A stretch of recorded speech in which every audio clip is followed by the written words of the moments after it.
680's Chris McCusker joins us on this Monday. Chris, how are the markets looking?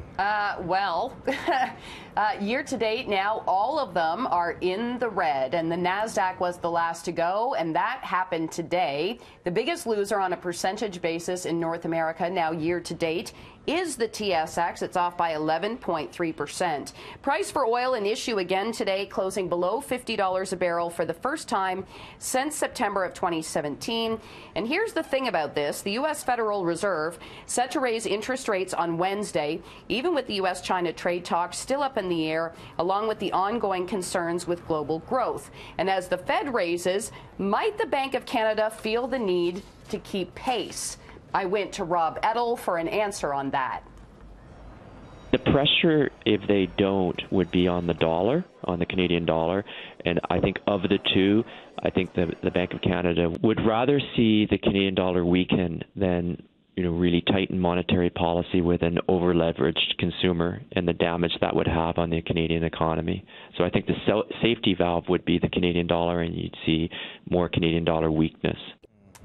Now, I had a look at a chart. The Canadian dollar's lost about 3.5 cents since the beginning of October. So when he says pressure on the dollar, he means more pressure. More pressure. Yeah. How are home sales holding up?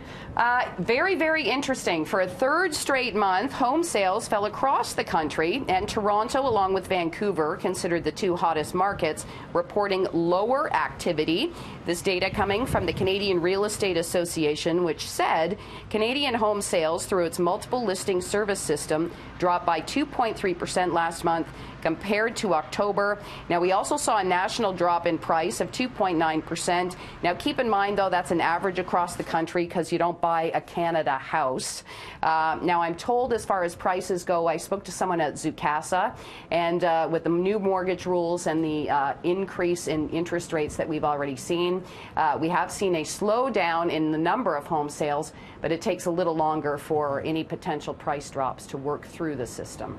So for those of us who want to hibernate with some good TV this winter, Netflix, what do they have in store for us? Yes, we heard this over the weekend, actually. Netflix set to make a run at being a big Hollywood studio with plans to release about 90 films a year. That's according to the New York Times. There will be originals along with indie films and then the addition of documentaries and animation as well.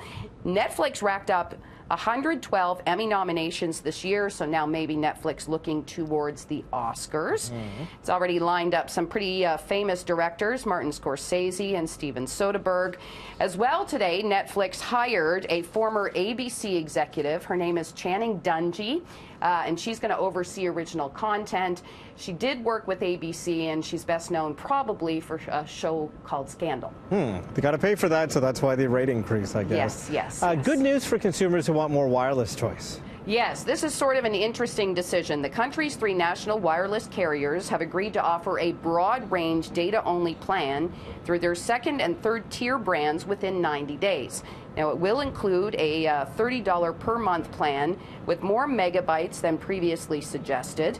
The CRTC had actually ordered Bell, Rogers, and TELUS back in March to come up with data-only plans to fill a void in the marketplace. So finally, these 3 national wireless carriers plan to offer at least one plan at $30 a month or less for 1 gigabyte of data.